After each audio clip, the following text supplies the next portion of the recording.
welcoming and the introduction done by me. My name is Mahmoud Rabi.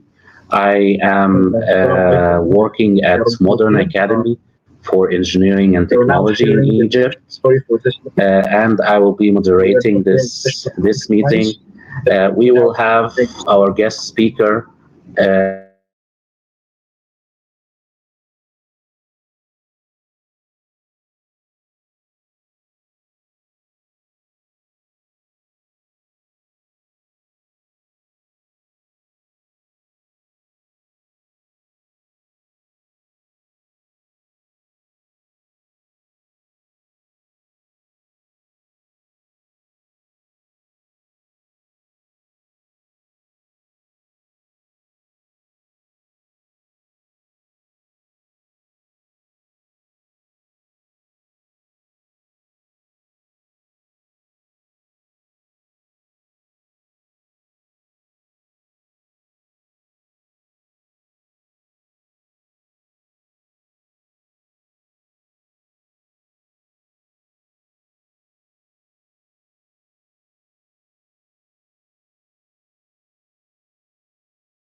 what are the needed actions or policies that people from the industry could help us discussing what do they need that we can ask the policymakers about.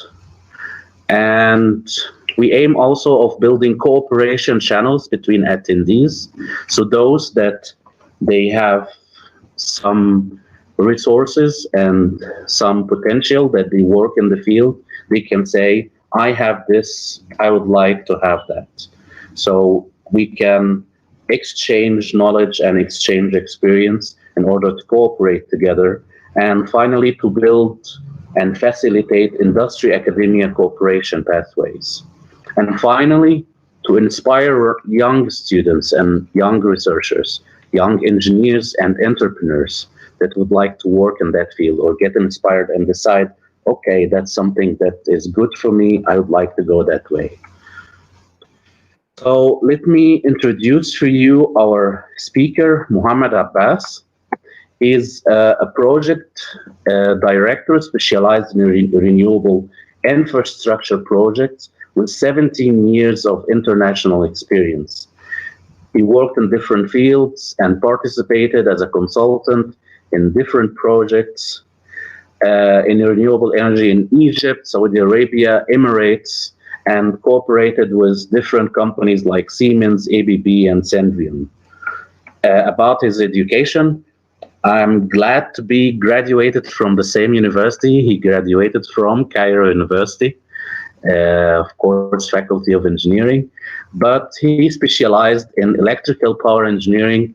I was in metallurgical engineering. So he's also a certified project manager, has different certificates in project management, PMP, IPMA. I'm really happy to have you, Mohammed, to have you here. You can learn more about Mohammed through the link. This is his LinkedIn profile. You can click it in the document that I will send it after the meeting. So, Mohammed, go ahead. Thank you, Mahmoud. Thank you, Dr. Mahmoud. A very nice introduction. Very happy to share my presentation with you. It is my honor to explore together the current wind situation in Egypt, and to explore together the roadmap and the history of the wind industry in Egypt. But I have a question to the audience.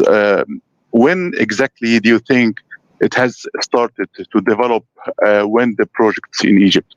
When exactly do you think? What's your expected year for this?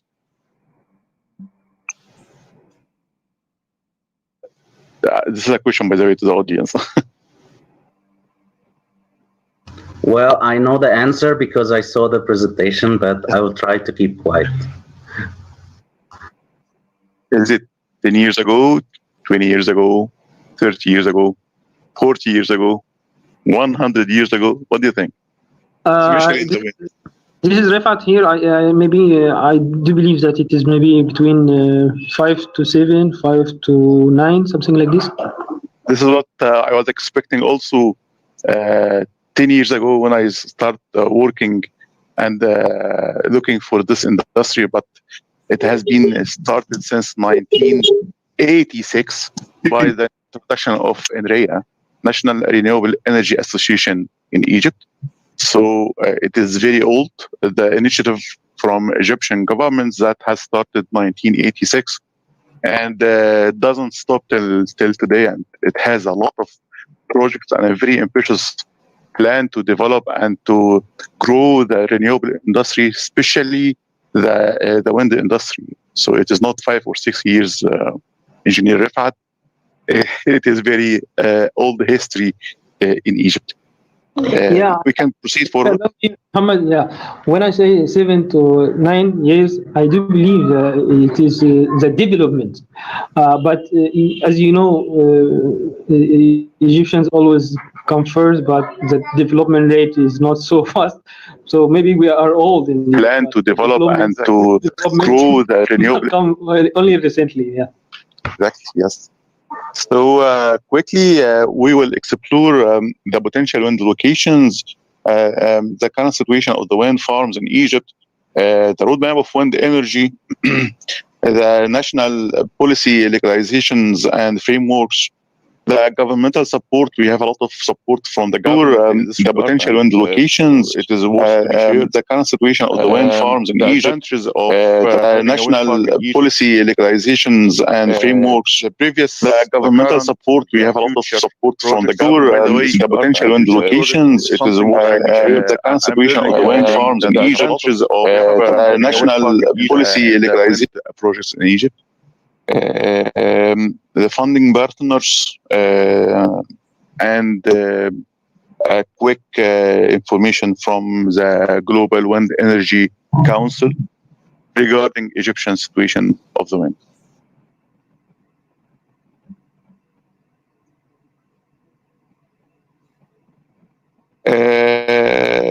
Actually, it was very difficult during 2020 in different industry.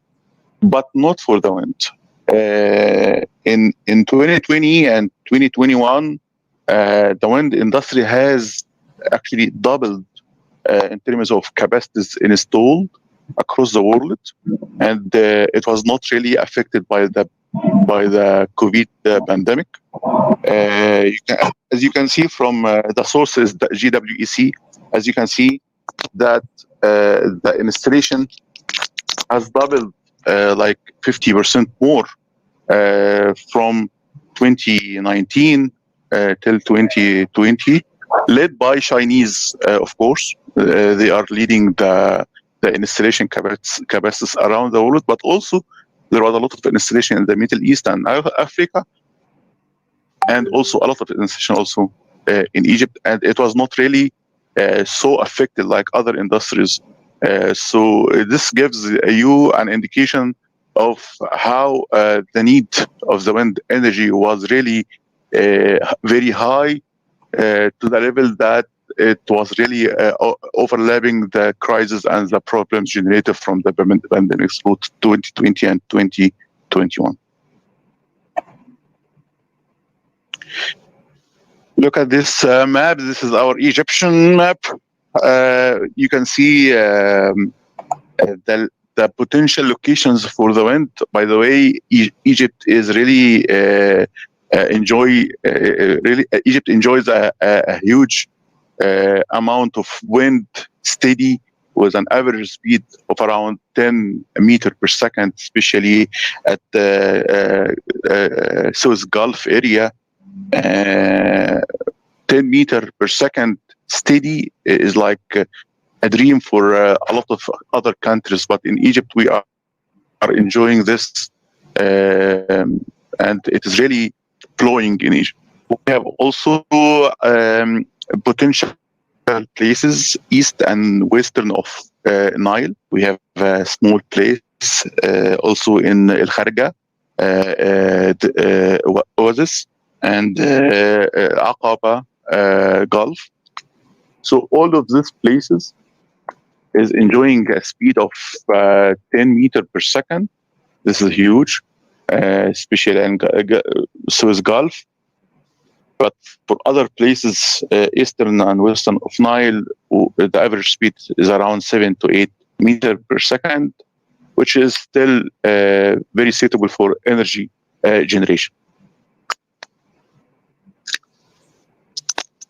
I can tell you also from the map. Can you turn back to previous slide? All the area in red and in yellow is the potential locations for the wind. The areas of green is not really that important for the wind generation.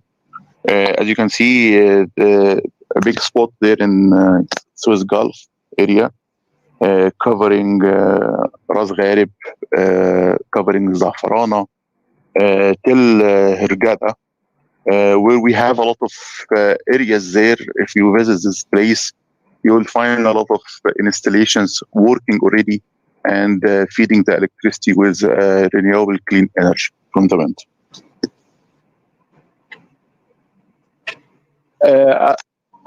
The target, the government, the private sector, all the industry leaders is really targeting 12% out from wind renewable.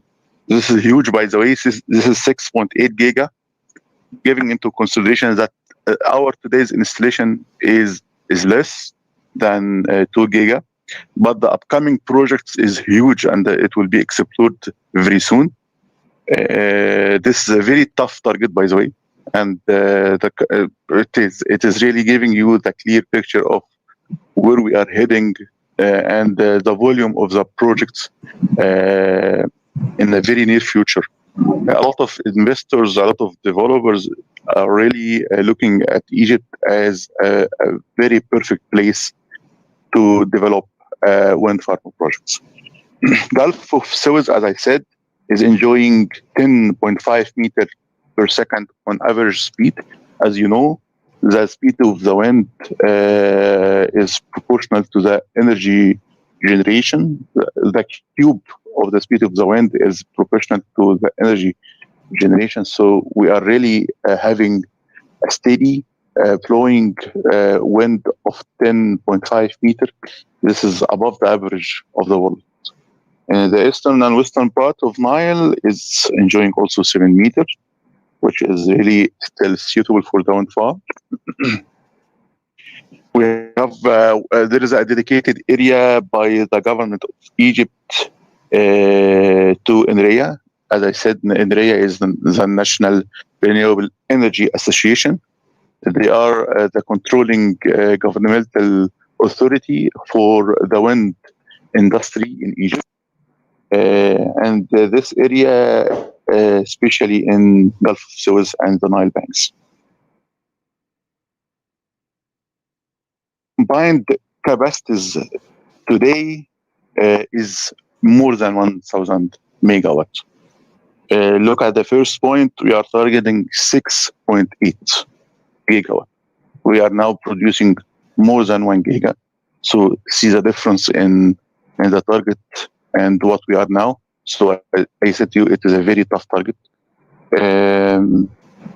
But there is a plan to add another 1.3 or 1.4 mega in the region of the Gulf of Suez. And the plan, by the way, is a realistic plan with a lot of projects running or a lot of projects under the development phase.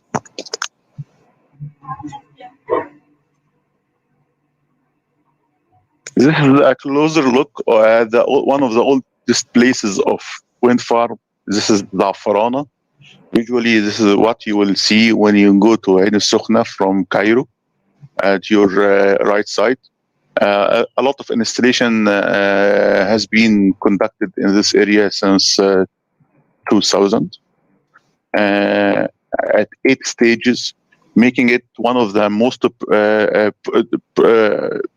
dominant area for the wind project in Egypt. Za'farana has several stages, and a lot of bodies has participated, and a lot of manufacturers and developers has participated in the development of this area. And it is really was a very successful installation. And the capacity has reached in this area up to 500 megawatts. Continue, please. Yes, Mahmoud. Mahmoud, can you just return back to the slide for with the paragraph? Yes. This is the evolution of the no.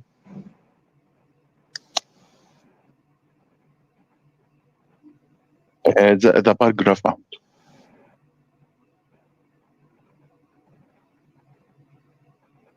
Amen.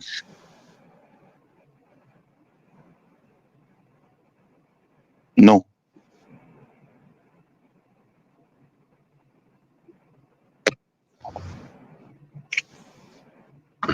Which paragraph you mean? The bar chart.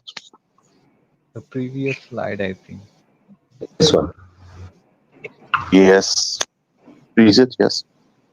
As you can see that the installation was around 500 megawatt till 2014. After 2014, there was like a gradual increase, steady increase, like 30% every year. And that has a reason because in that year, there was a lot of legalizations and a lot of support from the government. And at that year, it was also like a trigger for the developers to come and to invest in Egypt in several projects.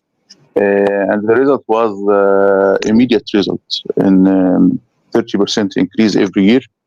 And a huge number of projects has been signed and came into force starting from 2015. And the reason is at that year, there was a new way to think about the grid, electricity, the electrical grid in Egypt.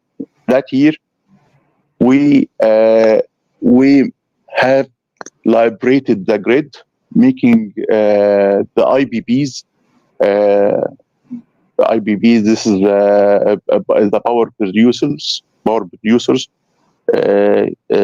the private sector. We open the door for them to be able to come and make investment, especially in the renewable industry. And by introducing the new electricity law, this law has opened a lot of opportunities and motivated a lot of developers to come and make the investment, and also has changed the electrical grid, the way we are looking at the electrical grid. Before this law, all the projects, most of the project was, especially for the generation and renewable industry, was all belongs to the government.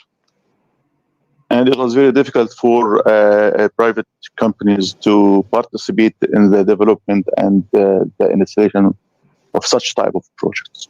After this law, the new electricity law, it was easy, it was manageable, and it was really seen as a very important opportunity in Egypt from local and international developers to come and invest and to put the first brick in developing generation projects, especially in the renewable industry.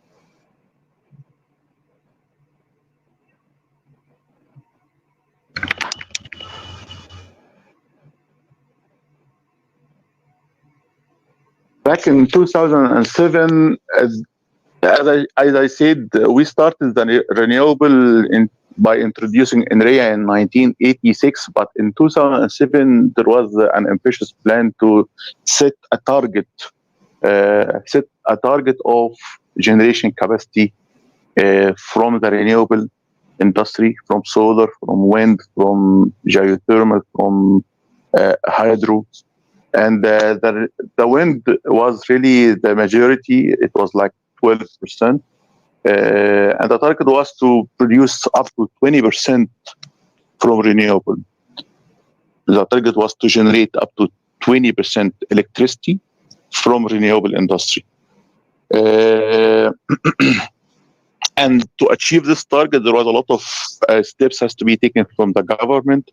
The steps was like designation of areas, changing the laws, motivating developers,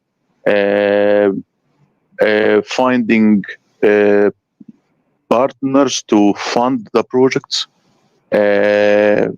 giving facilities, changing the way we are looking at the electrical grid in Egypt, and it was really a very important step. And this was the introduction of the wind map as presented to you early, and from this wind map, it was clear to everyone that Egypt has a potential to generate up to 30 megawatts from the renewable.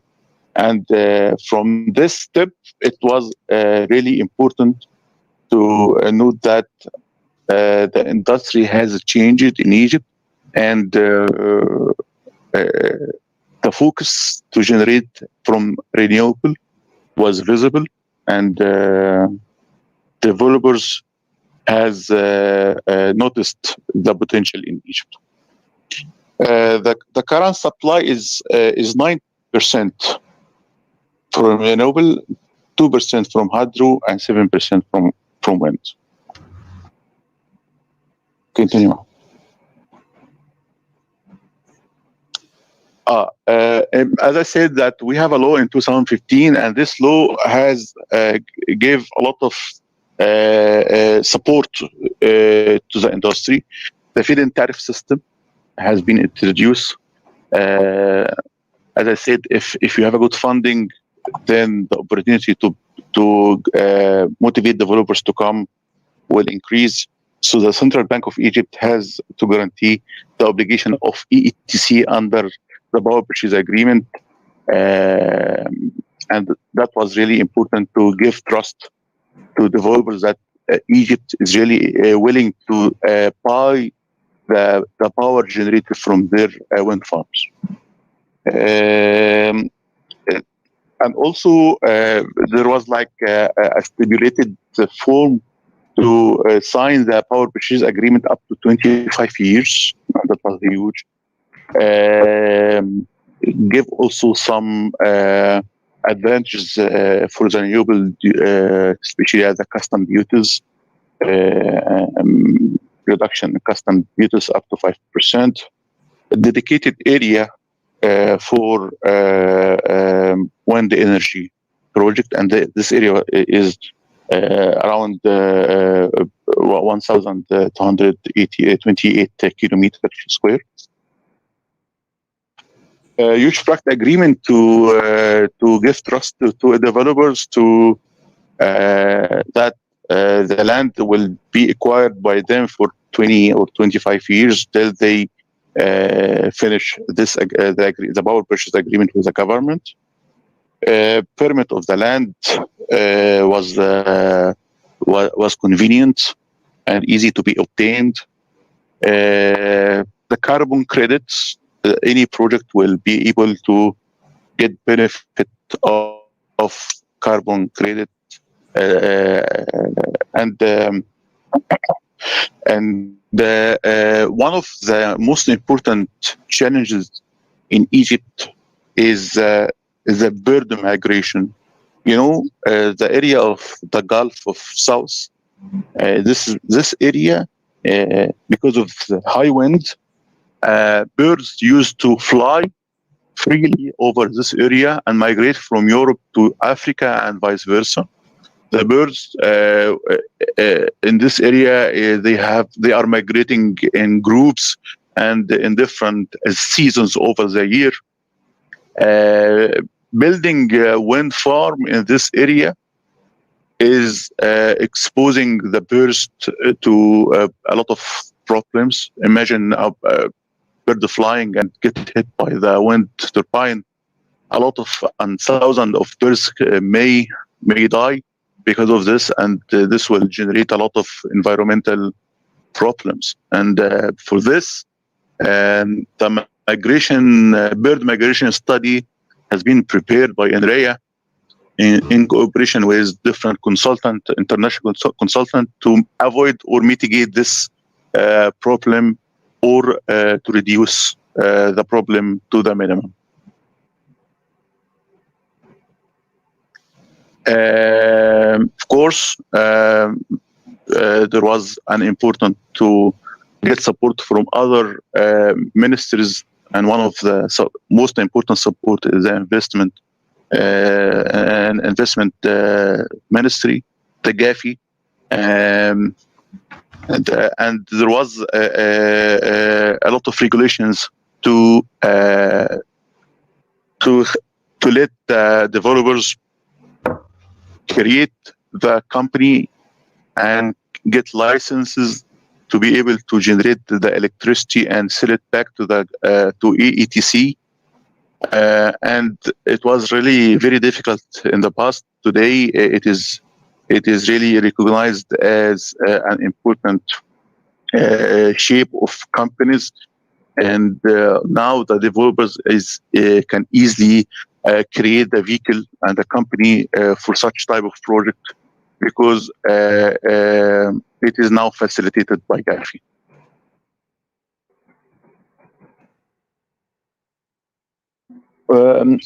We have learned a lot from the school that Egypt is in the middle of the world, and it is true.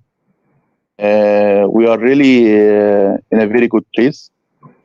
We are enjoying a lot of connections to Europe, to Asia, to Africa, and the government was really clever that it has established a lot of commercial agreement with Europe and with the COMESA in Africa, and a lot of agreement also in the Arabian Gulf.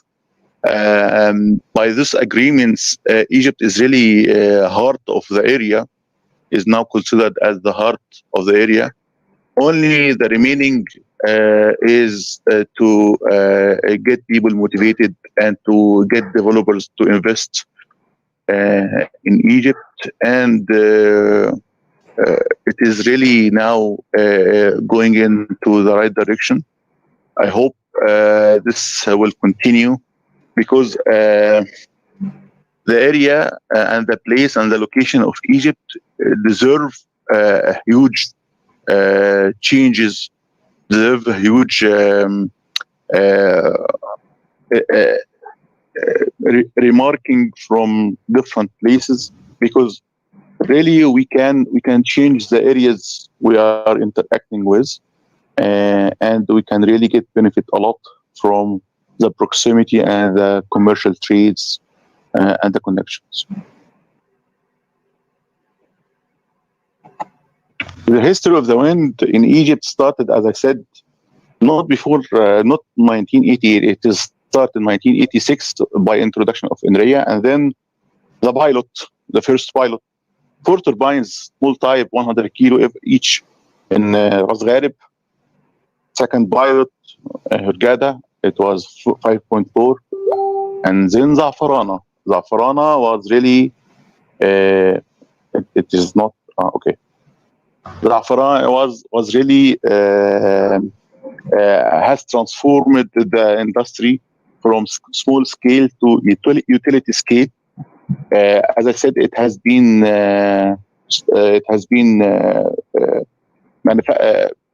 established into 8 stages, and the capacities was there since 2000 till 2010.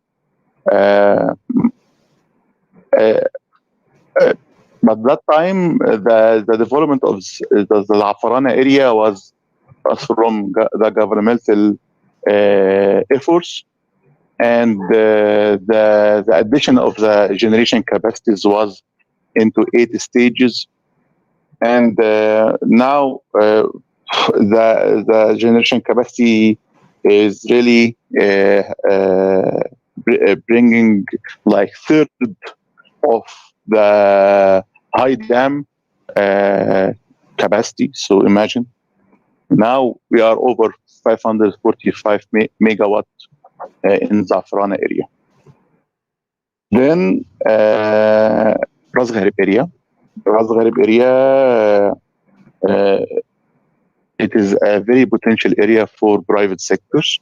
A lot of projects are running now, and a lot of projects under development and under construction in this area, and it is very potential. This is like the phase 2 of the areas of the wind farm in Egypt. As I said, it is very interesting area for private companies, and we are expecting a lot of gigawatts to be installed in this area. Engineer Rifat, can you give your question, please? Yeah, I was asking, the total now of the Za'farana capacity is 0.5, almost gigawatt? Yeah. 0.5 till now? The overall total? Yes. Okay. A lot of installation already has been done near Za'farana and in Ras Gharib. Adding, as I was presenting, adding capacities that has reached another 500 mega. So the total now, if you took a picture today of the number of the installed capacity, it is exceeding 1 giga, 1.2 giga, and a lot of capacities is about to come this year and next year. A lot of capacities, by the way. So the target, I believe, we will reach very soon 2 giga before the end of 2022.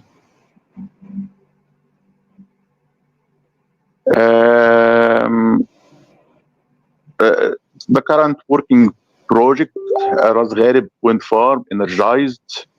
The manufacturer is Siemens Gamesa Renewable Energy. West Bakr wind farm is about to be energized also this year. This is 250 mega, and also by Siemens Gamesa Renewable Energy.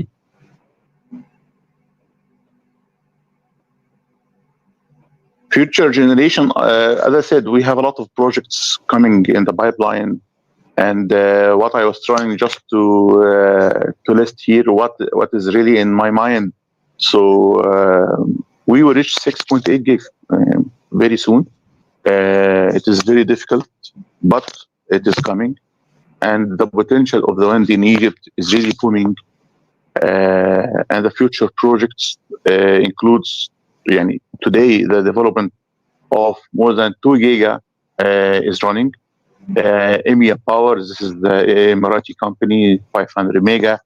Enrea wind farm, 250 mega, and it is with Vestas. The consortium of Orascom, NG Toyota, they are having a 500 mega, and they have completed, as per the last presentation, they have already energized the 250 mega. Today I have learned also that we have 500 mega coming from Siemens Energy under development and under studies today, and we have also 200 mega coming from a lot from Infinity. So a lot of projects are coming, and I'm trying also to count them for you, but the problem is the information is not so available. So very soon I will update you in the group by the number of upcoming projects. Yes. We have a question here. Hi. Hi. This is Mohammed Ataya from LM Wind Power. Hi.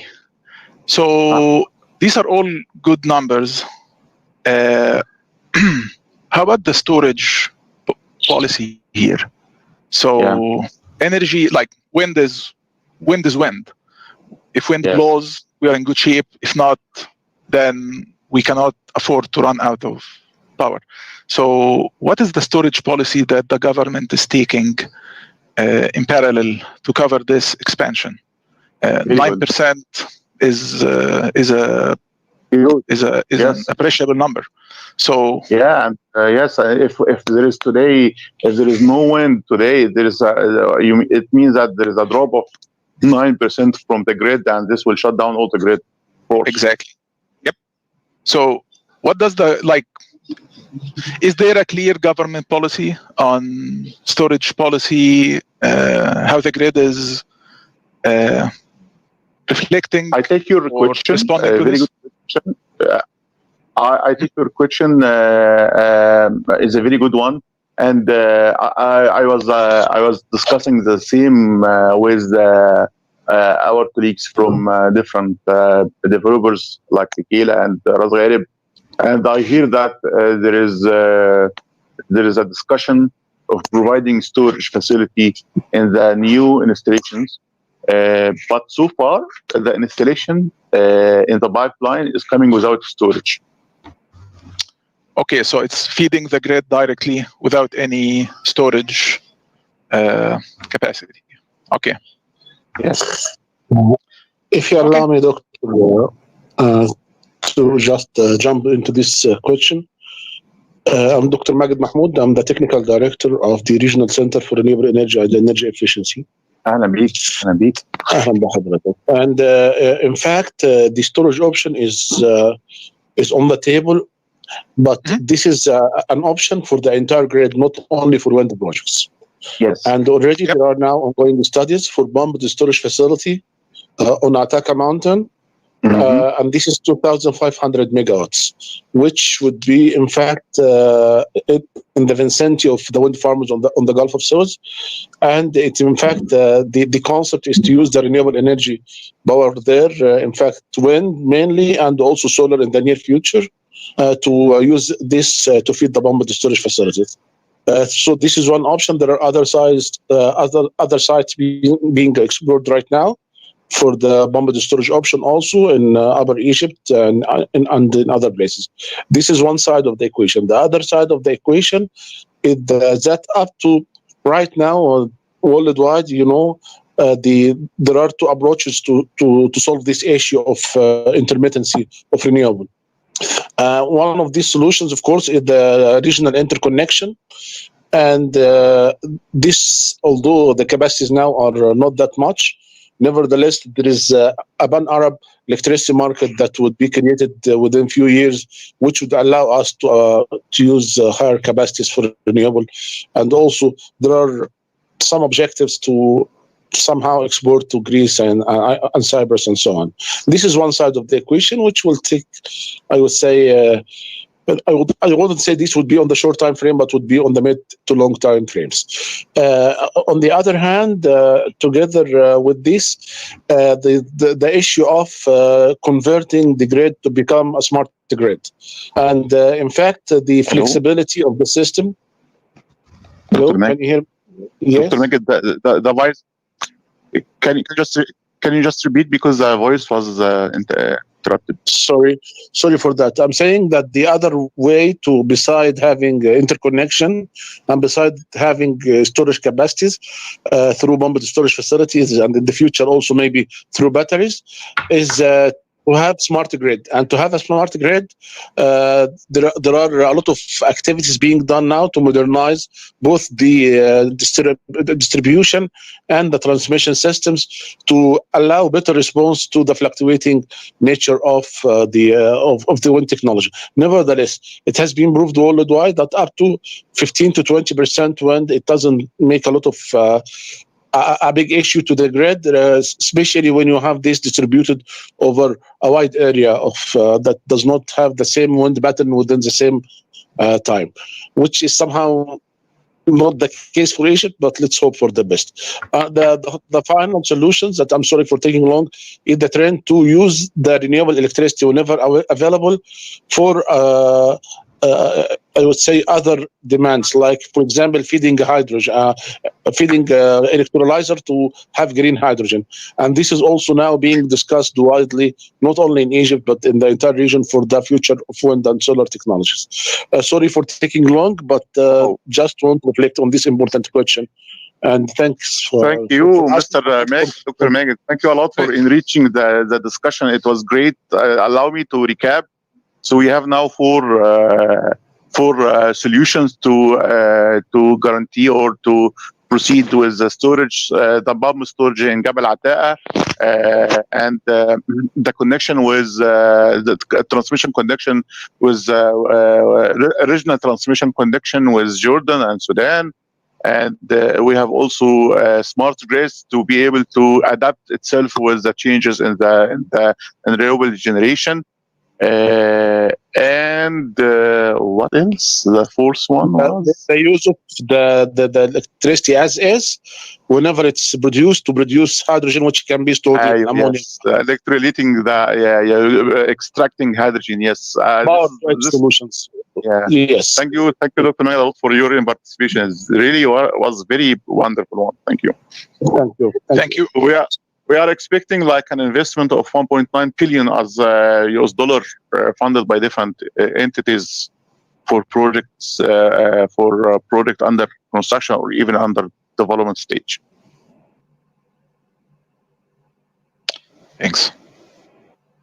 The funding partners, as I said, Egypt now is really on the radar for many funding partners. Some of them are old, like EBRD and IFC, EIB. Some of them are new, like KfW, JICA. In RIA itself, they are funding them a lot of projects in Egypt, and they are funding a very good project, 250 mega, with Vestas, and other upcoming projects also are coming from INRIA and French Development Agency. Those are the lenders, the current lenders in the market of the wind industry in Egypt. Do you think that we have more lenders in this list?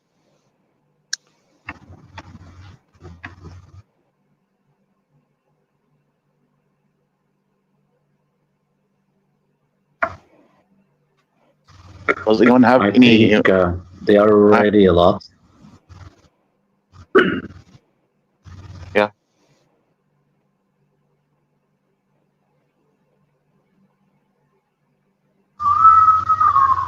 Okay, continue, Mahmoud, Doctor. Yeah.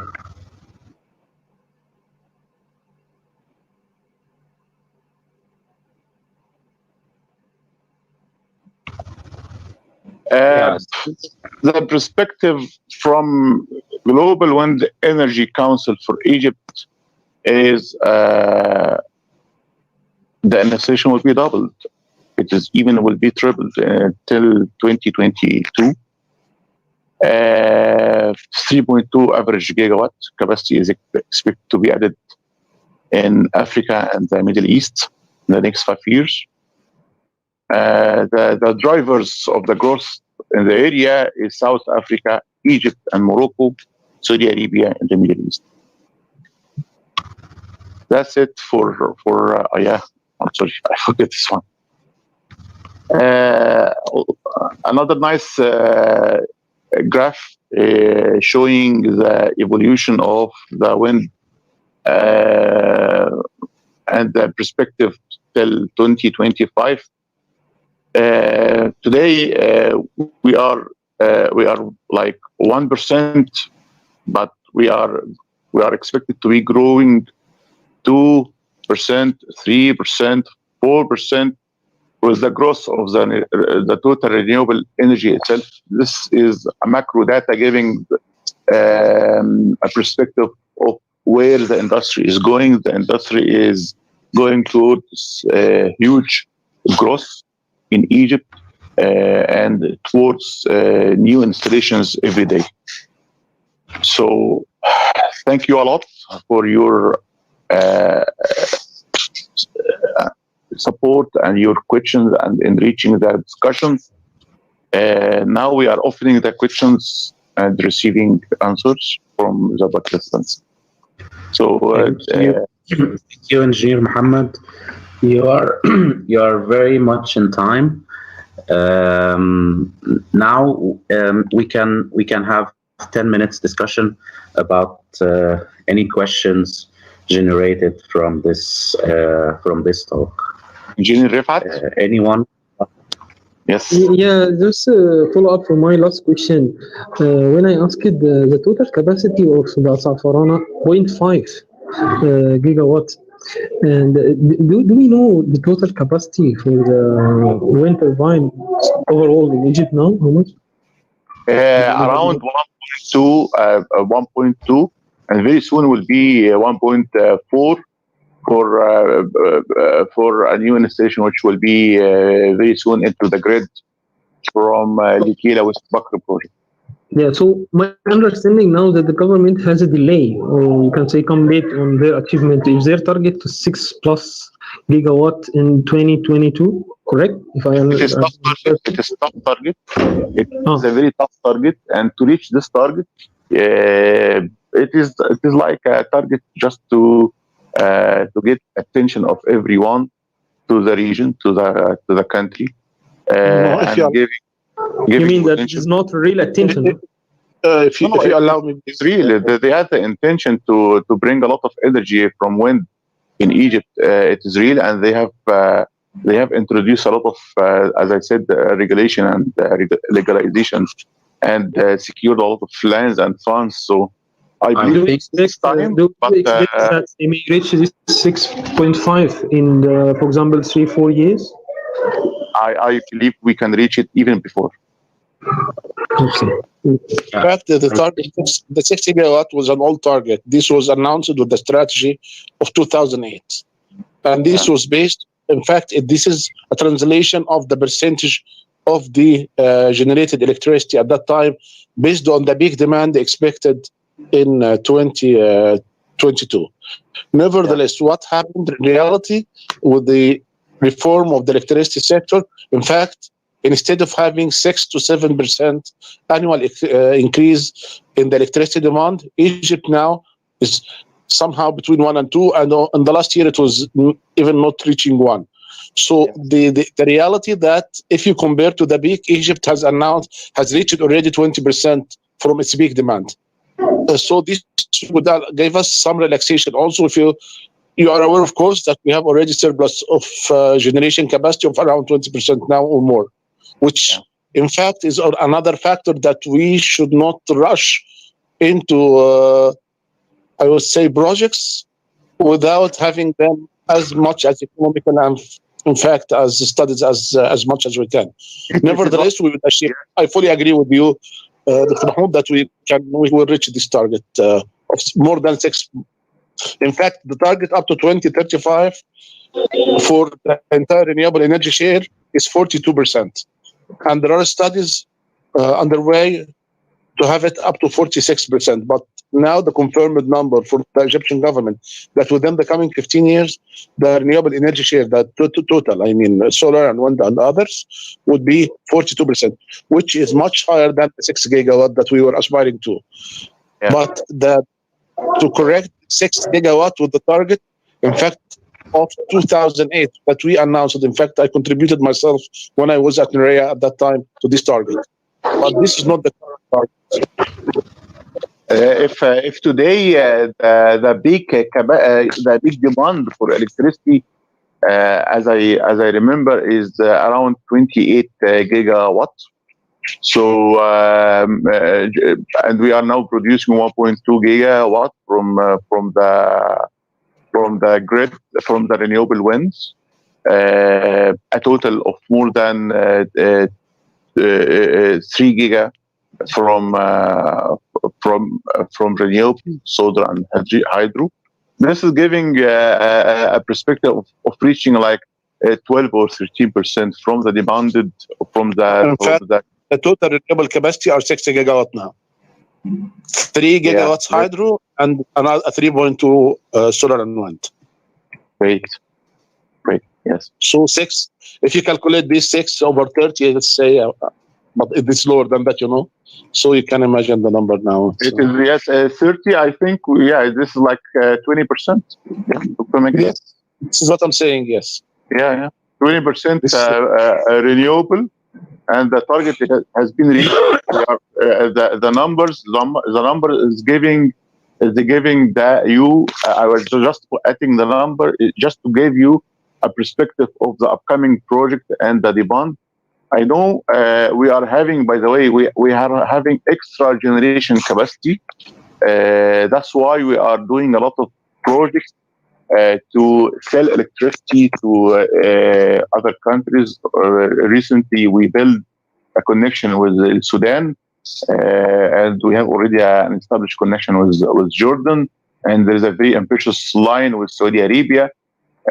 All of them will participate in evacuating the energy generated from different sources, especially from the renewable, and this will really maximize the advantage of renewable generation, especially in Egypt. As I said, we are really enjoying a very good potential from the generation of renewable energy. This is Mahmoud Rabi. Dr. Maged Mahmoudi, you spoke with me earlier also about the fact that onshore is getting less and less and more focuses on offshore. Do you think this also affects the wind energy spectrum and sector in Egypt, that no investors would like to invest more in offshore and not onshore? Do you think we are affected with that, Dr. Maged?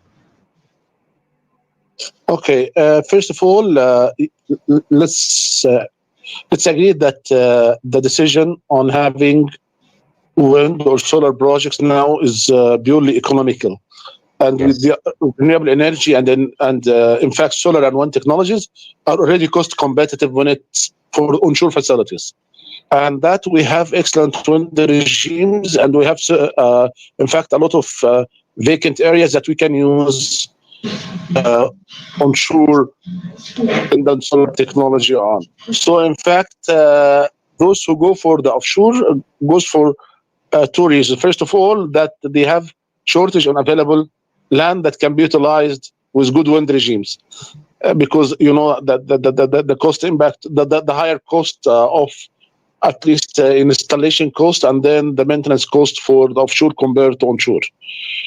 This is one reason. The other reason is, in fact, to have higher generation, which would somehow compensate the extra cost. But nevertheless, we are still, and please correct me if any of the attendees have better numbers, we're speaking about a cost of kilowatt hour that is almost double of the onshore facility. So when you are taking the decision, you go first for the most economical solutions. I wouldn't say that this would affect the appetite of investors to come to Egypt for wind technology. In fact, whenever we announce for a pipeline of projects, in fact, investors are rushing into the Egyptian market. And this is because of many reasons.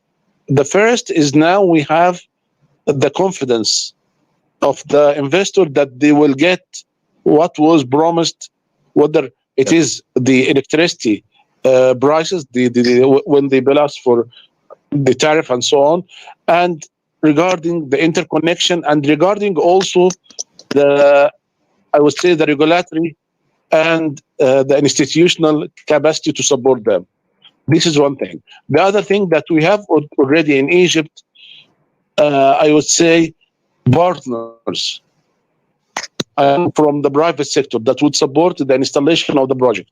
I mean, with respect to the civil work, roads, excavation of land, even electrical work with cable laying and so on, even supplying the cables, parts of the transmission systems and so on. So they have already local partners that would allow the installation of the project and supplying part of the component up to 20% right now from the local market. So services and some of the components are sourced locally. If you bring this to having finance from the international community, from IFIs, international financing institutions that really trust Egypt and they are willing to finance private investors or private developers who would like to invest in solar and wind in Egypt, then you would have the right equation to attract investment. So it's a part of de-risking of the investment. So I wouldn't say that there is a problem of attracting investors or a problem of resources or a problem of land availability with respect to wind. The real issue here now, whether to maximize the benefits on the local economy out of this, I would say, expansion of wind energy in Egypt. And this is, in fact, what I'd like to hear from the distinguished participant in this today webinar, how they see the future of value creation with respect to the industry itself for local manufacturing and for others. Because, in fact, this is really not clear as part of the equation. And if we look into other countries, in, for example, Morocco, we would say that they are requesting a local content criteria. And they are requesting, for example, establishment of a local factory for blades. And they are, whenever they increase a target, they would like factories for other components. And so for Egypt, what is the perspective? This is what I'd like to hear from you, whether we are able or not to do, and especially if we have industry colleagues attending with us. Okay, a very good question. Thank you, Mr. Magid. I was really also aiming to place this question on the table today. What is the possibility to increase the local percentage of manufacturing for the turbine? This is really important question. Thank you for this. I have some answers. As I used to work with Sinven, you know, it was a good German manufacturer for wind turbine. They used to be like this till 2019, and then they disappeared from the market. I can say that in Egypt, we are having a lot of opportunities to build a wind farm with a very big percentage from the local industries. As you said, the cables, the civil work, the roads, the substation. However, we still have a lack of the technology itself, the technology of building the turbine, the nacelle, the blades, the connections, the electrical connections inside the nacelle. But apart from this, all other things like steel towers, cables, electrical distribution, ring main units, substation, all are available and produced in Egypt, by the way. Can be available in Egypt. But we are really not we are not having the technology for the turbine itself. And if you are targeting 6 giga, in the very near future, then this will really must be translated into finding a new industry in the wind and really deepening the wind industry in Egypt by making the blades and the nacelle locally in Egypt. It is a dream, but it has to come true, especially if we have such big opportunity only in Egypt. I'm not saying for other places around us, which is, by the way, not reachable from Egypt. But if you have 6 giga or 5 giga or 4 giga, this is a very important target for companies really looking for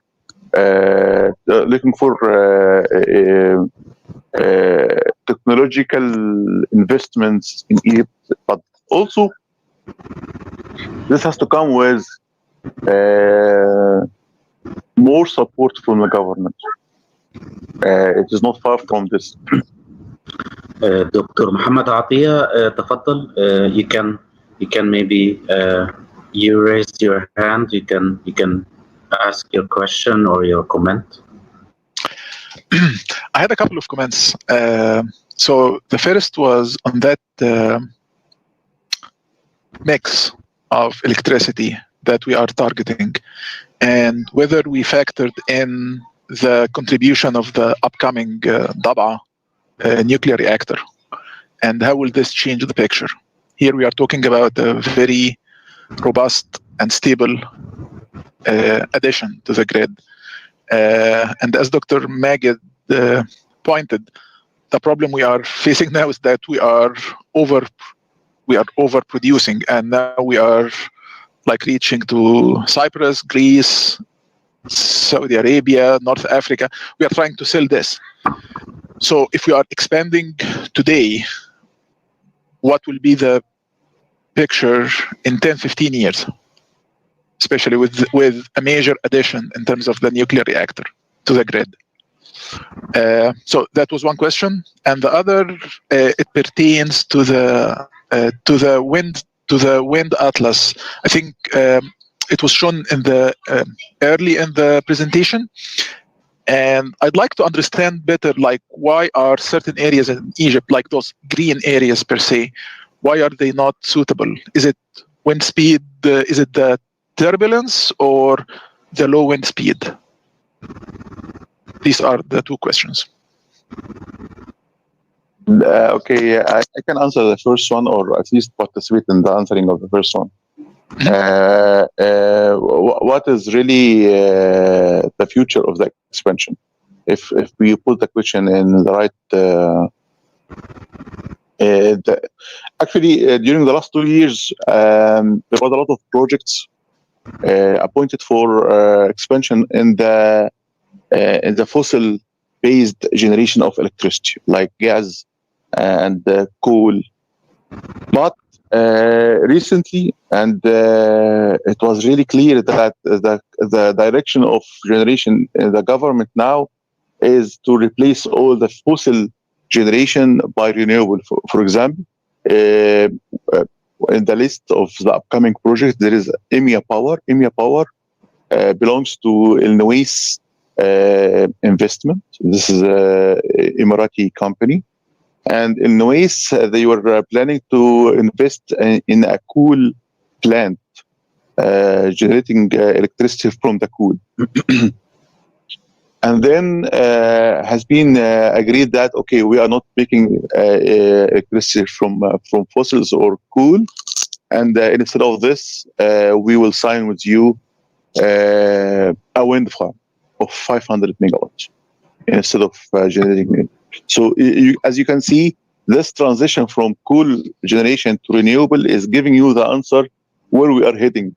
We are heading towards more of renewable and less fossil generation. Nuclear is different. Nuclear is a different story. I'm particularly asking about دعوة, because nuclear is relatively clean. Well, it is actually very clean if we are doing our job properly and not missing out. Not like nuclear is all or none basically, but France has been running nuclear for 50 plus years now without any operational incidents. So the question is, if I end up with multi gigs of additional kilowatts, of additional watts into the grid, how am I going to dispense those? Who are my potential customers?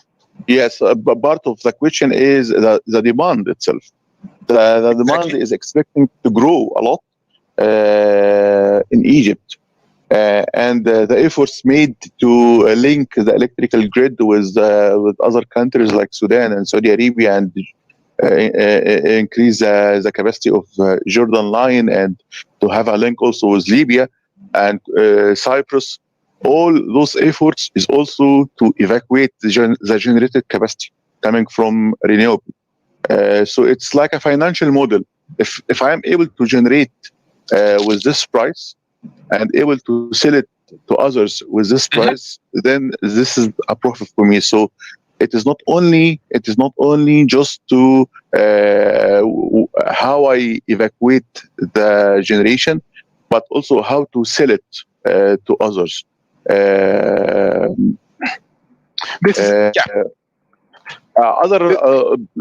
can tell you also that, but it's not confirmed, but a lot of investments coming to Egypt in the industry, in different industrial sectors, and one of the conditions coming is a percentage of generation to be renewable. So this is also another driver. Mr. Megish can illustrate this for us more if he has more information about this. Okay. So the first question, whether the strategic plans have considered nuclear or not as part of the energy mix and with respect to the expected demand. Of course, you are better than me, professors, that there are extensive modeling exercise that see how are the projections for the demand and what are the expectations for the, I would say, costs versus demand and so on. And nuclear has been part of the equation, also called for the previous study, and then I would say the best, feasible system for Egypt is now considering 42% percentage, including nuclear and renewable, but excluding coal. This is a reality now. And this has been announced by the minister himself. I'm not, of course, I'm from intergovernmental organization where I'm not representing the Egyptian government, but I'm saying that when we spoke with Excellency and also the officials from the ministry and from NREA, it was clear to us that no longer coal on the table. Yeah. Nuclear is planned among the energy mix of Egypt due to several reasons that we are all aware of. And renewable is, in fact, a major contributor to the future energy mix of Egypt, but up to till now 42%. And the remaining 58% are nuclear and the existing conventionals, as you know them. And this is the growth that we are seeing. This is the answer of the first question. For the second questions, I have not, I'm sorry, I missed the part. I missed the slide on the solar atlas, I'm sorry, on the wind atlas. But in general, the exclusion areas are typically because of the low wind regimes. This is a standard condition. And we are speaking here about what we call also the economic wind speed, the lowest wind speed that we can use. Of course, the turbine can operate at 4 to 5 wind meter per second, but when we are speaking about the economies, it shouldn't be less than 7 meter per second on average.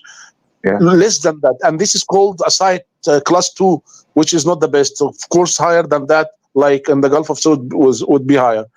But the solution, if you are having lower wind regimes, like for example on the west of the Nile, you go for higher elevations, you go for higher towers, and then instead of the maximum limit that we have on the Gulf of Suez, which is around 120, 130 meters, you go for higher than that, and then you capture more wind. Yep. But in general, the main, as you said, this was a right and correct remark, that the limitation mainly is the wind speed. The other limitation is what we call exclusion areas. And the exclusion areas are that when we do several layers when we are doing what we call micro setting analysis. And when you do this, you exclude, for example, the areas that have rainfall areas or baths for within the flood zone area. Okay. Around flood zone, yes. Yep. Or you would have areas that are used, for example, for other higher value and economic or better economic activities. Yep. Or protected area, for example, you cannot use wind there. So there are several exclusion criteria, and then based on that you reach the site that you select for. And this is why in area part of the presentation was the incentives that Egypt gave to wind energy. And in fact, one of the key factors that attracted investment, that we de-risked the investment with respect to the selection of land. So NREA has obtained more than 12 permits for each piece of land it is allocated for wind now.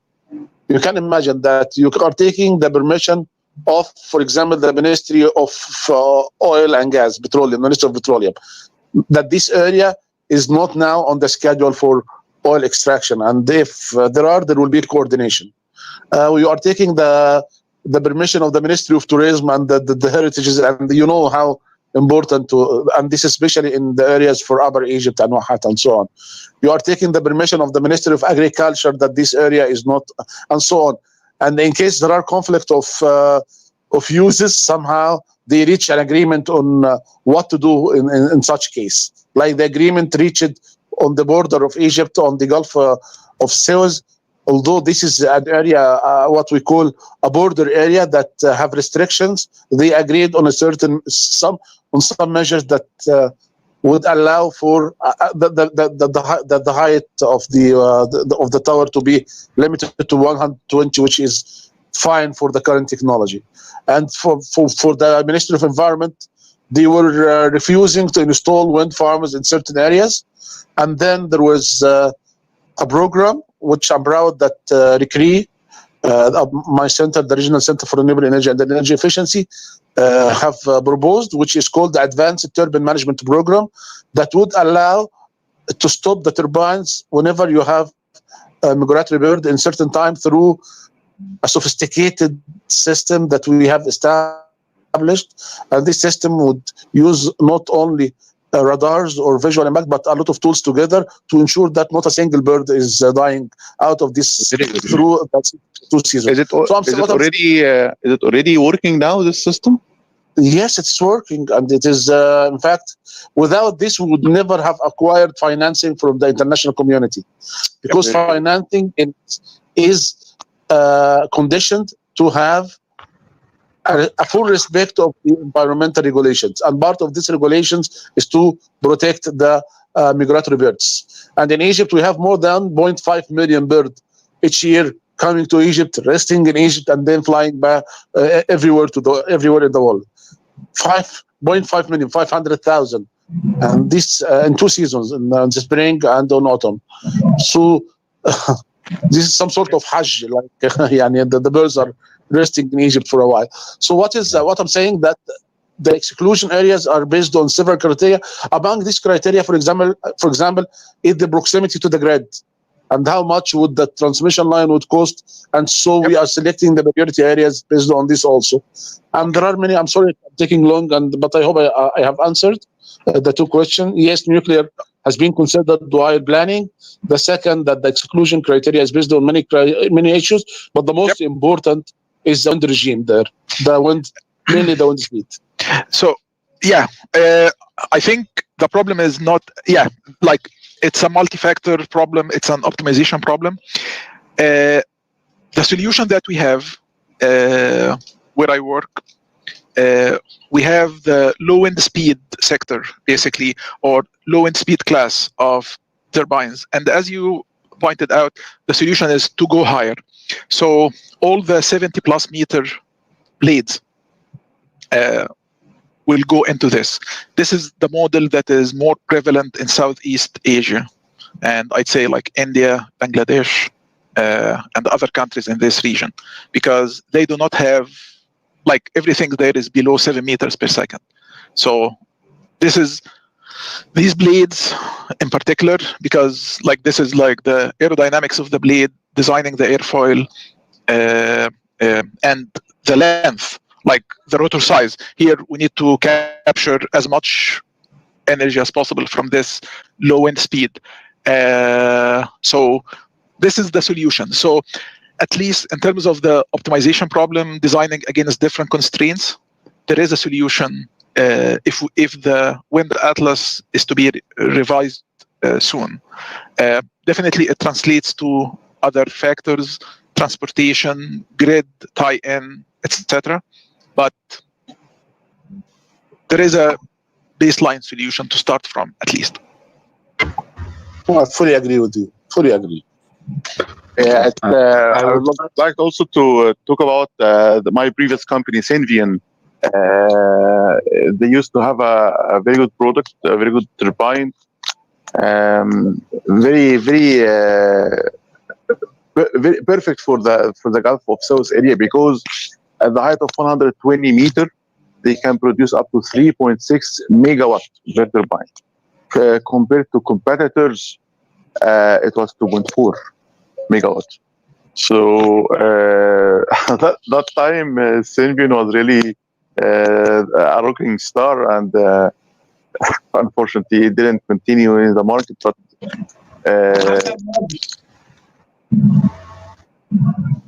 hello.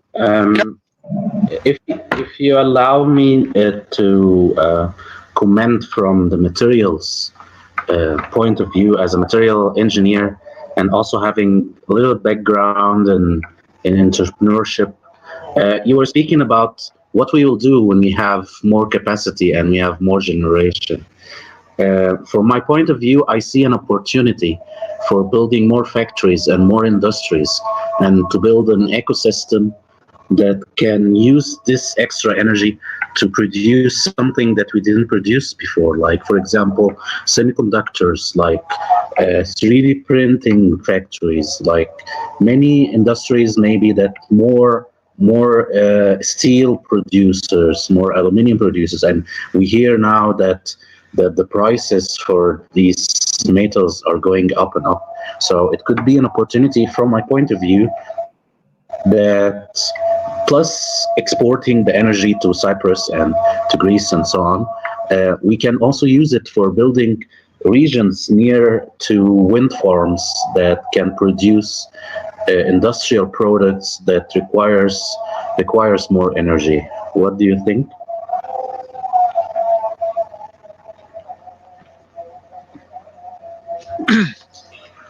I would talk, at least from my perspective, Yes. building blades, glass is more of a, it's becoming more of a standard, like a mainstream industry.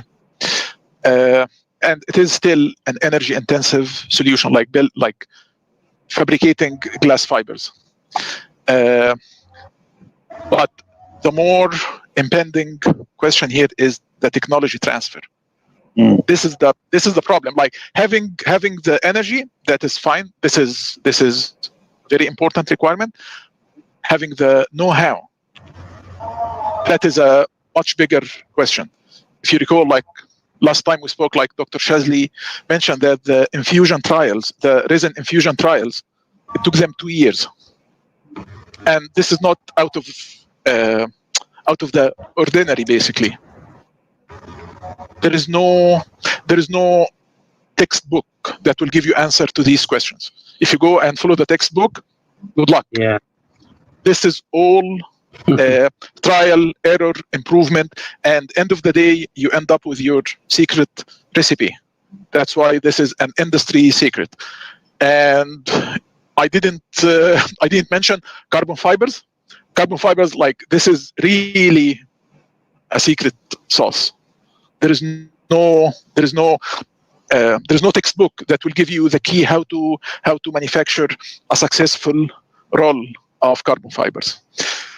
So I have a question in this. Okay, so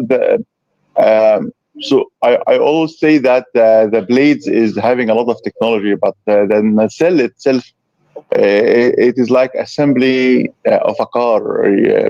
There's no secret sauce, or as per my understanding, it is only to build to bring together quality parts from different places and assemble it in Egypt, like what we are doing in different industries, by the way.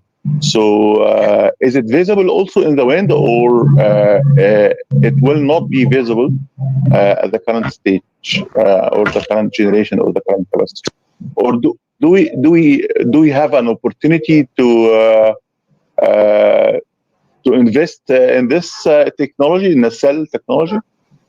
Because as by my understanding, by the way, there was a lot of trials to build a local wind turbine, by the way, especially by Sweden in Egypt. Yes. And they started already with a very the most easy part, which is a steel tower. Yep. And they made a very good factory, and this factory was working, by the way, and it was very important factory in the design of the project, purchasing and supply chain. But they stopped at this stage. They didn't continue. They didn't build the plate. They didn't build the nacelle. I know that they were having a plan, or what I can say, a dream to do the assembly for the same, but they stopped. I don't know the reasons, and also I don't know the history, but it looks that it was difficult, because an important investor in the industry like Sweden is not able to continue his project. So it gives you the impression that it is not that easy, as I believe. I would look into the economics. So I spent like 2 years working on towers here, and looking into offshore towers, basically, for the Haliad X turbine, the 12 megawatt turbine. So we have issues to the construction and maintainabilities of these towers with the bolted joints. So we were trying to find like some crazy solutions. So the problem with towers is size matters. So like if you are following the market now, like manufacturers started to look into additive tower, like site built additive towers, because there is a constraint on how big of a shell you can roll and weld. So now we are building 4.6 meter towers at the base. Okay. And this is for the, I would say, for onshore, for the 5 megawatt class turbines. In our terminology, like within GE, that's the Cypress platform, the Sierra platform. The problem is the game is never stopping. So we are pushing for bigger rotors and longer towers. So this will translate immediately to bigger diameters. So the question for Sweden or other local manufacturers is, what are you targeting? What sector are you targeting? Are you targeting like an export solution like the Indian manufacturers or the Chinese? Or are you targeting local building? This is the question that Sweden will have to answer. So that is one piece of the game. The other piece is, while tower, you are dealing with metals and everything, but it still requires a significant degree of technology. If you don't want to follow Eurocode construction and use the material properties listed there, if you want to establish your own database, it's not a cheap process. You will have to do testing, very, very comprehensive testing programs to qualify your material. This is an added cost. And if you don't do it, then you have to abide by Eurocode curves and material properties. And this will has its consequences in terms of the efficiency of the design and construction. True, yes. And challenges are getting, it's a game and it never ends. And every day there is a new height, there's a new technology, and it is getting difficult and difficult more after day. Even with it was an easy part like the steel tower. So yeah, exactly. Vestas now, Vestas responded to us by putting the 15 megawatt turbine, and probably I can tell it like we are talking now we are looking into the 21 megawatt platform, which is still conceptual. So yeah. This is still like scribble that we have, and quite frankly, this is an everlasting question. Why are we not doing this? We have a very strong caliber, and all we need is to have the knowledge transfer, which does not happen overnight. So the only market penetration in my mind is to get an old technology adapted in Egypt, fully adapted in Egypt, and to work with this technology as a start till you build your own technology. Like the Korean, when they started the high voltage system, and because I am coming also from this, they started taking the old the design from EBB and Siemens and build the factories to make equipment, high voltage equipment with old technology, and they sell it. They were able to sell it to different countries, especially the Gulf, with a very good prices because it's an old technology.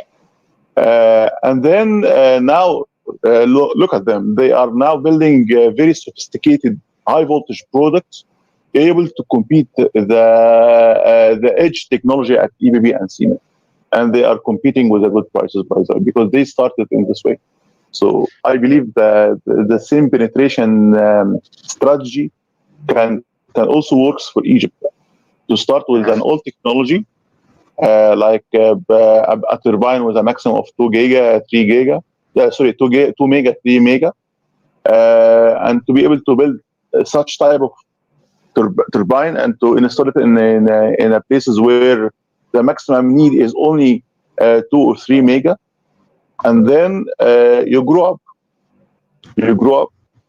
This is the We have a question or suggestion from Dr. Mahmoud Ahmed Hamdi, or would you like to go ahead? Yes, please. Hello.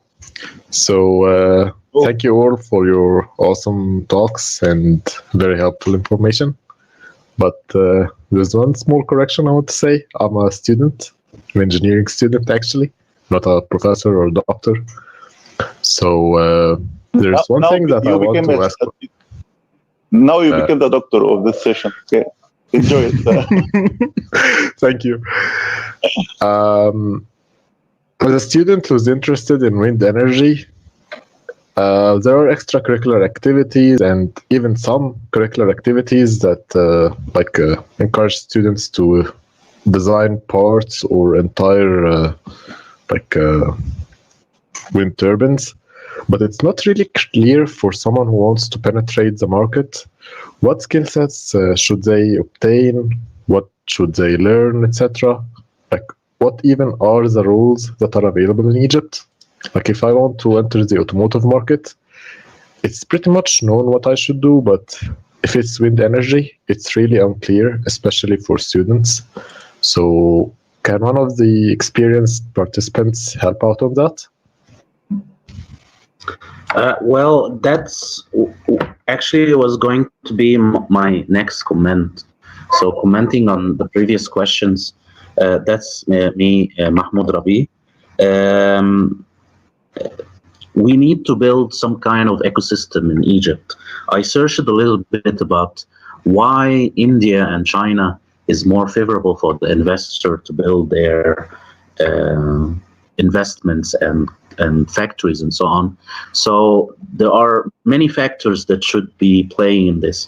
Part of it, what you're saying, that we need to have courses dedicated in the educational system in universities and after the university in continuous learning. For me, as working in undergraduate education, it's very important to include such a part in the curriculum. Very important, not only the curriculum, to have practical experience for the students, so you can graduate with the experience about that. In the previous meeting, I pointed at some courses that are some trainings in Egypt that are dedicated to renewable energy. I can share it on the group after the meeting. But that also, would be awesome. Yeah, but also to go back to the previous question, we don't only need the education, but also to build different industries. So for the wind turbines, no one will manufacture the wind turbine from A to Z. So you will need to buy certain parts from other manufacturers. Until now, one of the biggest challenges that everything is imported in Egypt.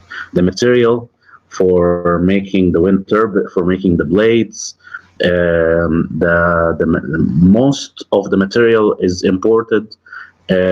Most of the spare parts, the generators, everything is imported. So we need to gradually build the ecosystem for other factories producing this, and then we can say confidently, okay, now it's very easy to have a factory for wind turbines that can get all these parts from near manufacturers in the same area.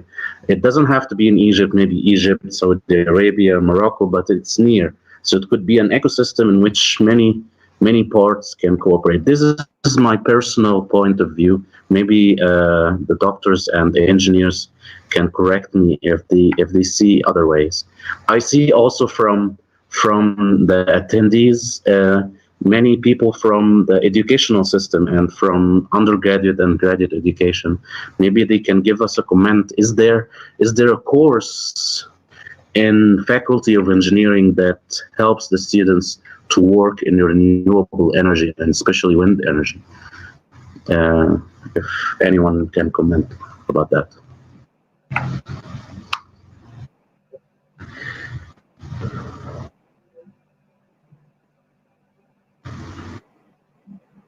So maybe it's a bit tough question, but I think there are some opportunities, but it's kind of difficult to find. And the opportunities for cooperating in order to build such an ecosystem is not a one step or one man endeavor. It's something that many parties can contribute or could contribute to, including also the government making the policies that can help such collaboration. If you allow me. Yeah, please. The question in its current format is a bit, I would say it needs to be sharpened. How? The wind industry, in fact, is an industry that includes many aspects. And when we speak about planning, it differs from speaking about those who are working on the project implementation, on those who are working on the supply of components, and so on, or those who are working on the testing and certification. So each part of this value chain, I would say, requires a different set of skills. Of course, you need to know something from everything on this entire value chain. But at the end, when you specialize, each part of this is a different, I would say, a different story, a full different way of thinking. For example, if you are one of the wind farm planners, you are learning many issues related to the wind regimes. You are also learning a lot of issues related to how to position the wind turbines, about the roughness of the site, about how you deal with obstacles in the site, how you calculate the distance between wind turbines, which technology would be preferable, what types of soil investigations, and so on. And then you are using specialized models like the WASP, like WindPro, like others, and you should be really clever in that. But this is different from those who are working on the design of the turbine itself. For those who are planning, they are taking the turbine as is, based on standard catalogs for this turbine.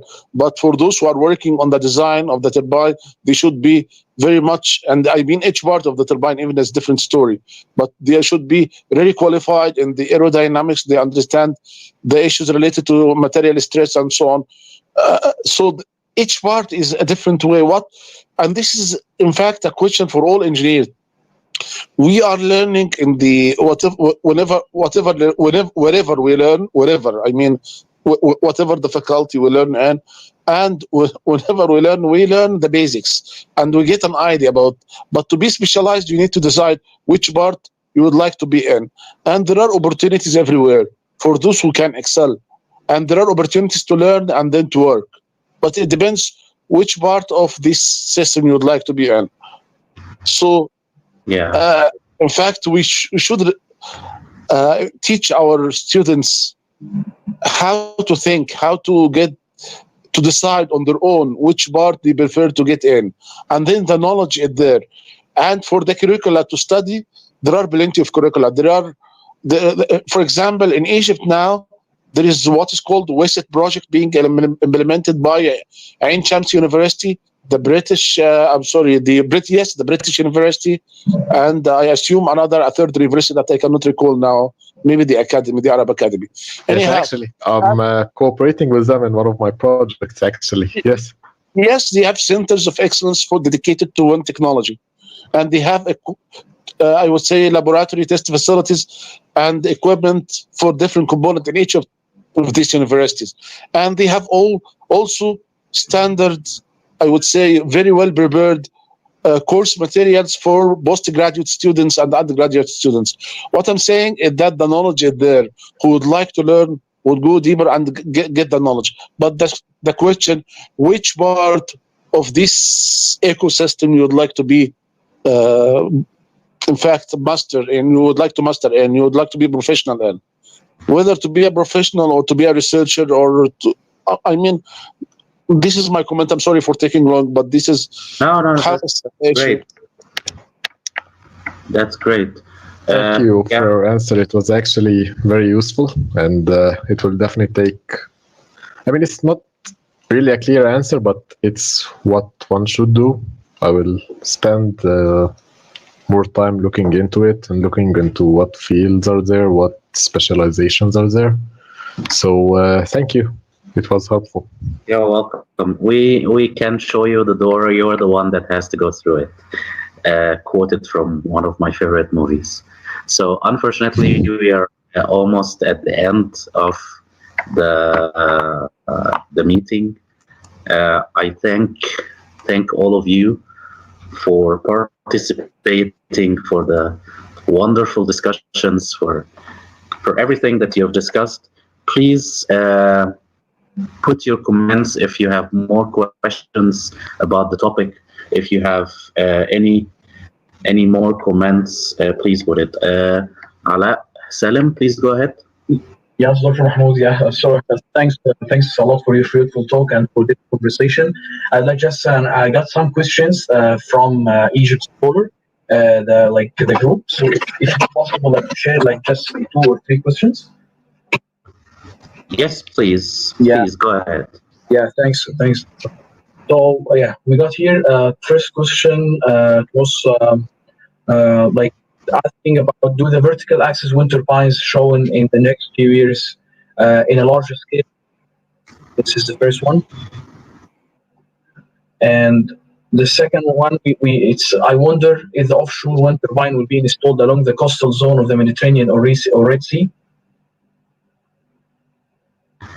Yeah, maybe we can take each question one after another before we forget it. Sure. Yeah. Dr. Iman al-Mahallawi, welcome. You want to comment about this question or? No, Dr. Mahmoud. I actually wanted to answer a question that you have previously asked. So maybe you can go on with this one, and then later on I can. Okay? Okay, great. I shall wait. Okay. Yeah, okay. So I'll try to be brief.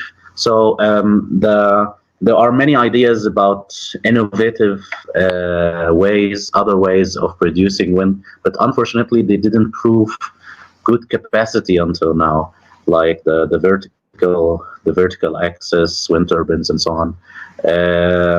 I had the pleasure to have this discussion with Dr. Magid earlier, and he explained for me that until now it's not really viable that we can use it. It doesn't work. You invest for 20 years, so you have to do something that is not only for research that can prove just for a few years that it's working, and then you have to assemble it.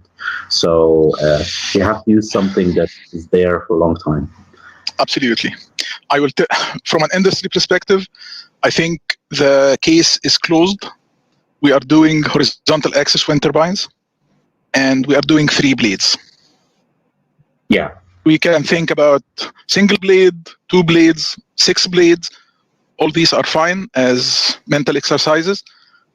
Business-wise, horizontal axis wind turbines, 3-bladed, period. Great. And what was the other question, Mr. Ala? Yes, Doctor. There was another question saying Second question. Yes, it was. I was wondering. I wonder offshore installation. Yeah, offshore installation exactly on the coastal and the Mediterranean. The coastal Mediterranean and Red Sea. Could you repeat the question, please? Okay, there's a question that I wonder if there is an offshore wind turbine that will be installed along the coastal zone of the Mediterranean or the Red Sea. I'm not sure if I'm qualified to answer this question. I'm not sure if. Let me answer you. At least from the Arab countries' perspective, till now, the announced plan mostly depend on onshore. We have not seen a single wind farm on the Arab region that is based on offshore technology, and this is because we have a lot of coastal area that is even have not a single inhabitant there. Nevertheless, we don't know what the future would bring with respect to the technology, because the offshore technology is moving very fast worldwide. The prices are getting lower very quickly, and so maybe we would see a different story within the coming years. But till now, and based on the announced targets and the announced plan and the pipeline of projects, all of them, if I can say, if I'm not missing any, all of them are onshore. Okay. And financially, the offshore is very expensive, very, very expensive, and no single financial model can work in Egypt, or even as said by Mr. Magid, or in the very, very costly. Requires a lot of tools and procedures, and and even I can tell you, we don't have the knowledge in Egypt to install such type of projects, offshore projects. Yeah. And plus, as you have shown in the wind map of Egypt, we have already lots of good places that we can make onshore, so we don't need that much to go to offshore. That we have very good potential areas. great. Yeah, great. Thanks. Well noted. Is there a third question? Yeah, just like the other students were wondering if you can share, they heard like groups, like a kind of a link group or a courses a link that could be shared for the students and engineers to take deep into like the preparation for manufacturing of science materials. So that would be great if you can share it with us, and I can just post it on our page and the YouTube. With pleasure, of course. Yeah. But you said manufacturing of what exactly? Wind turbines, yeah. The question. Turbines. Okay. Yeah. Okay. Yeah. Yeah. I will try to share all the data that I have, Okay. and if someone else would like to add to this, they can add it to the group or the link of the event on LinkedIn. Doctor, I have a final comment here with respect to vertical axis wind turbines. Yes, please go ahead. Yes. In fact, we have to distinguish between the market for utility scale, large scale projects that are based, the plant that are established on mega scale, megawatt scales, that like what we have now. We have heard today about 500 megas, 250 megas, and so on, megawatts, I mean. And those who are, for example, for a farm or a residential area that have windy locations and can be installed. And there are possibilities for vertical axis wind turbines. Nevertheless, they have not yet reached the maturity to become a commercial product in, I would say, that are prevailing in the market. But there are triads on that. So those who are thinking of working on these vertical axis, small scale wind turbines, there's no problem at all in that. And they can do their best, and they this is, we should be aware of the niche market that they are working in. It is not the utility scale, it is not large scale projects, but it is for decentralized solutions for that would benefit many rural areas, for example, or similar situations. So this is not to stop those who are interested in this sort of technology. No, they can proceed, but they need to be aware that they are working for this niche market, decentralized small scale turbines. Yeah. Thank you. This is a very good addition. Thank you. Do we have a benchmark for this? I mean, a company that is specialized of this type of projects and still financially healthy, or at least still doing job, because I can see that it is very weird that every time from the wind industry itself, the manufacturers are getting bankrupted that easy, and for small type of wind turbine, it is the number of bankruptcies increases. So is it really financially? Do we have something like this, like a model like Vestas, but in small scale turbine? I'm not aware of that personally, but I'm not the expert in this domain, the small scale wind turbines. And this is why I said it is not yet matured as a commercial product. I'm sorry. This is why I'm saying that we cannot feel this product in the market. You can feel the PV system that are used for large scale or small scale. You can even feel the micro hydro now that are coming into Africa. But unfortunately, the small scale wind are not that much sensitive. Even if you look into the global status report for wind technologies, for renewable energy, GSR, you will not really see this coming as a pattern or as a trend. This is the situation now. Nevertheless, this does not mean that those who are interested to the research on that stop doing the research. No, they should continue.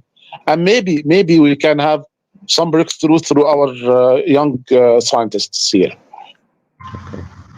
Dr. Iman al-Mahallawi, would you like to say your comment? Yes, actually, Dr. Mahmoud, yes. First of all, thank you very much for organizing the event.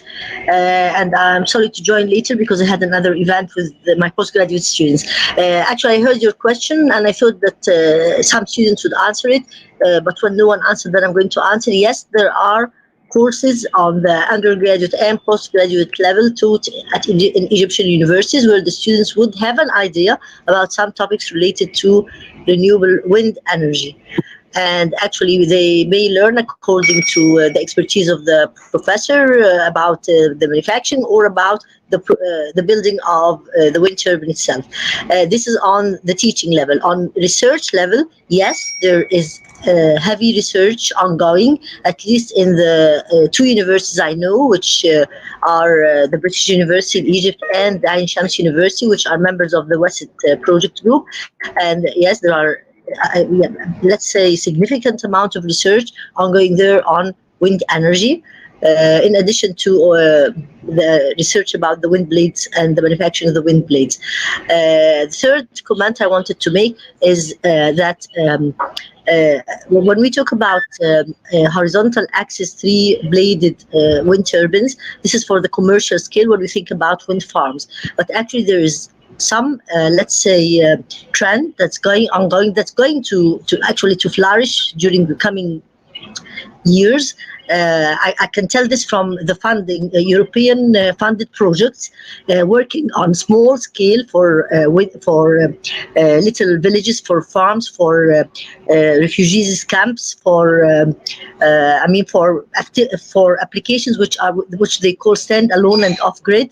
And whenever we have the situation of we don't have high wind speeds, and in this case, I think that we would need to move from.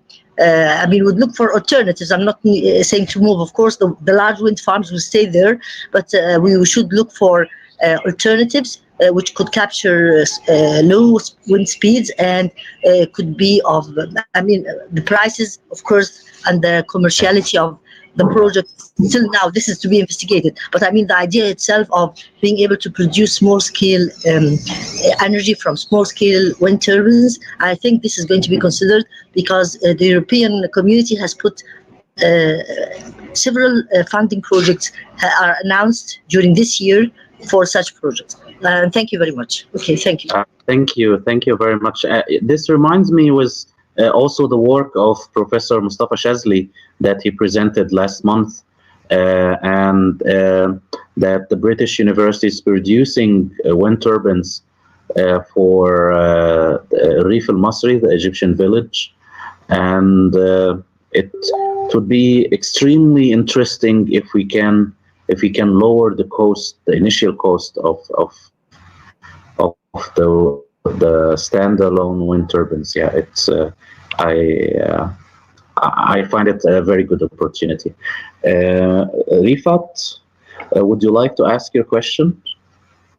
Yes, thank you so much, Mahmoud, for giving me the opportunity to ask, and also congratulations to the panelists and all the team. Very insightful discussion. As I'm from Bangladesh, so I really want to know anything about the insight regarding the bladeless wind turbines, as we are getting the European countries, like the innovator, like leaders, like Vortex, they are researching on bladeless turbines, and it takes less areas of land for small scale of industries like farming and other manufacturing companies, industries to generate power plants, power generation. So what is your thought on that one? Please explain. For small scale manufacturing, right? Yes. For wind bladeless yes. wind turbines. Yeah. I think Dr. Magid spoke about it, that it's for the big companies, they prefer not to go in that, but for standalone, as Dr. Iman al-Mahallawi was pointing at, it there are some funding for research in order to make some such standalone either vertical wind turbines without blades or something similar. If someone can correct me about that or have other thoughts, please go ahead. I think it's an opportunity for small scale small-scale wind turbines, but for the big scales now, we are reaching 100-meter turbine blade. It's like the trend, the global trend is going bigger and bigger, and size matters. So it's like two ways competing. I would be interested to see the development of the bladeless with bladeless. This technology doesn't exist. I mean, it exists in fact, but this is still in the, I would say, on the prototype and pilot phase, and it is using the wind to charge, I would say, the either water droplets or air molecules, and then receiving the increased momentum or voltage of the charged molecules in another receiver. So this technology, in fact, I have read about it and I have seen movies about it, but unfortunately, I don't think there is any research. If this is a question, there is no research on this up to my knowledge in Egypt, but I would be very happy to see if there are some research on this dimension. But it is one of the things that we would like to follow. In fact, personally, when I saw it, I was very much impressed on the concept itself, because it is a move from the heavy mechanical systems that we are using for wind to other systems that are in fact without any, I would say, mechanical frictions and so on, and they are purely electrical, which will be much cheaper and much in the future, I would say, much easier even to install. But there are concerns and hazards regarding this, how to the vicinity of this, whether the sender or the receiver from other side, and there are issues. But I haven't seen any at least national or Arab research on that. And I'm glad to hear that in Bangladesh there is an interest on this technology.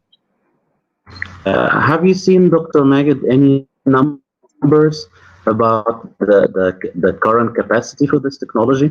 The efficiency, small capacities. No, I haven't read thoroughly into this. I cannot give further, but I have seen the concept itself, and I was impressed. I was very happy to see such concept, because whenever you are moving away from moving parts, you are moving to the future. And this is what is happening worldwide. Why we are seeing photovoltaic is now taking the lead, although wind was the leader 10 years ago, because of the lower number of moving parts. Why we are seeing electric cars now is getting a momentum, because they are less in the number of components inside that. We are seeing this trend, and whenever you move to this sort of technology, I see the future would, if it is successful, if it is matured enough and replicable, I mean industrial wise, then it would be the technology for the future, but not right now at least. But we have seen a lot of changes being working in this domain for more than 30 years. We have seen a lot of things happening. We started with solar thermal technologies, and then they fade away, and then it was parabolic troughs, and we all said this is the technology for everyone. And then wind came, become more economic and more technologically matured, and then photovoltaic surpassed all the expectations, and now they are prevailing technologies. Who knows what will happen within the coming few years? The technology is moving, and the knowledge is moving. Yes. Thank you very much. Don't forget the rush into hybrid system and power to X and hydrogen economy and electrolyzers, and this would make a different story also for all of us in the near future. How this would couple with when this is another story. Yeah, and also I as we spoke earlier, the possibility for solar energy for commercialization and penetration in the market. You can get it to the consumer. They can buy it. And on the contrary to wind turbines that you have, it has to be bought by the country, and it has to be a big project, a wind farm, and so on. That's also a very, very competing factor between the two kinds of renewable energy. Thank you very much, Dr. Magid. Mr. Ala, we can maybe take the last question if you still have. Yes, yeah, thanks, Dr. Mahmoud. Yeah, just like I thought that we have answered all the questions. Maybe that was one. It was in the very early, so I may say it now if you have time. So it was at the start of the it was taking the generated power from the wind is integrated to the national network, or this to feed the local. So it means the on-grid. I mean, so I mean that like the kind of differentiation between the on-grid and off-grid. I'm not sure I know the answer. If someone from the audience know the answer, please go ahead. Would you please repeat the question or clarify the question again, please? Yes, Dr. Mahmoud, sure. Yes, Dr. Magid, yeah. Okay, so the question is, the generated power from the wind turbines is integrated directly to the national network, or it's fed to local loads as a kind of offshore? Sorry, I kind of operate. I'm sorry. Okay, it is connected like any other power plant, and the power plant feed transformers, and transformers are connected to the what we call unified network, and then the electricity, the nearest part of the network would consume the load. If not, it will be transmitted, and then there will be the transmission losses. But this is normal, like any other power plant. This is a power plant that are feeding electricity into the national grid, and the nearest load, of course, would be better suited to use it. So Dr. Magid, so is there any kind of off-grid wind turbines that can use, for example, the desert or away from the grid, the network, like the national grid? Sorry, I missed part of the question, but we do. If you are asking if there are any off-grid wind turbines in Egypt, I'm sorry.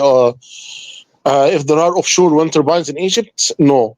If there are off-grid wind turbines, I think most of them are pilot or research, but not commercial.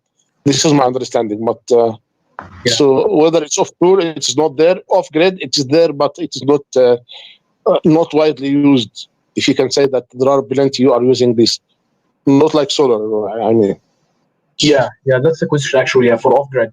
So that means the research and the piloting, right? Till now, this is my understanding. I haven't seen this in any of NREA reports, at least. Not there is no market recorded, at least officially, for Egypt. You cannot say we have 1,000 now, almost 1.3 gigawatts of wind. None of them are recorded as a small wind. All of them are large utility scale projects. This is what is officially written. But there are pilots and there are some demonstration projects and so on. Have I answered you like this? Yeah. Thanks, Dr. Magid. I would like finally to thank everyone for attending and discussing and enriching our discussions all the way through this time. I'm sorry that we took a little bit longer than expected. We are having these meetings. We put a focus about a certain topic each time. The first one was about 3D printing, and the second one for this and the last meeting was about wind turbines. And we invite you also for the coming meeting, which will be about friction stir welding. Friction stir welding is a way of joining two kinds of metals without melting them, just in the solid state, which provides huge quality component for the aerospace industry, for the automotive industry, for many industries. So you will speak not only about the science and engineering, but also about how to commercialize this technology in Egypt. Thank you very much. I would like to thank Engineer Muhammad Abbas for his talk and answering the questions. Many of the audience, Dr. Magid, Dr. Muhammad Atiyah, everyone, Dr. Iman al-Mahallawi, thank you all for all the discussion and for enriching our meeting. Thank you very much. Yeah, thanks. Thank you all. Thank you very much. Thanks. Thank you all. Bye-bye. Thank you very much. Thank you very much. So have a nice evening and see you next time.